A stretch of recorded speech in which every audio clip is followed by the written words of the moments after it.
అలా ప్రకృతి పరమైనటువంటి సహజమైనటువంటి వనరులు మనకు గాలి, నీరు, భూమి. సో దాంట్లో భాగంగా ఏంటంటే వాళ్ళ భూమిని మనం కొనాల్సినటువంటి పరిస్థితి. ఒక పక్షి ఆహారం గురించి రోజంతా వేటాడి తన గూటికి వెళ్ళేటప్పుడు పిల్లలకు ఆహారం తీసుకెళ్తుంది, తన సొంత గూటికి వెళ్తుంది. అలాగే మానవ జన్మలో ఉన్నటువంటి మానవునికి తనకు ఒక సొంత ఇల్లు ఉండాలనేది ఒకటి చిరు ఆశ ఉంటుంది. ఆ ఆశ కాస్త అడియాశలుగా.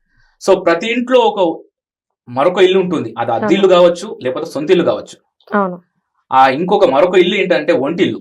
మీ ఒంటింట్లో, ఎందుకంటే మీరు అమ్మాయిలు కాబట్టి ఈ విషయం చెప్తున్నారు, ఇవాళ మనకు కారు ఉంది కదా అనేసి అనుకుంటాం, కానీ రేపటి పరిస్థితి ఎలా ఉంటుందో తెలియదు. ఇవాళ మా సిస్టర్ విజయవాడలో ఉంటుంది. ఆర్టీసీ బస్ అనేది లేకపోతే ప్రభుత్వ రంగ సంస్థలు మరియు ప్రైవేట్ రంగ సంస్థలు ఉంటేనే ఆరోగ్యకరంగా ఉంటుంది. అలా ధరలు నిర్ధారించలేకపోతున్నటువంటి పరిస్థితులలో ఇవాళ రియల్ ఎస్టేట్ పరిస్థితి ఉంది కాబట్టి ఈ విషయాన్ని మీకు చెప్తున్నాను. ఏంటంటే ఈ రేట్స్ కి సంబంధించి రీఆర్గనైజ్ చేసి మనం, సో దాన్ని దృష్టిలో పెట్టుకునేసి ఏంటంటే లోకల్ ప్రొడక్ట్ డెవలప్మెంట్ ఆర్గనైజేషన్ ఏంటంటే ఈ ప్రాపర్టీ మేళా అనేసి స్టార్ట్ చేద్దాం అనేసి, దాని పేరే బాలాజీ. అంటే building awareness for legal and risk reduction joint initiatives risk free reality redefine అనే దానిపైన వస్తున్నటువంటి కార్యక్రమమే ఈ బాలాజీ.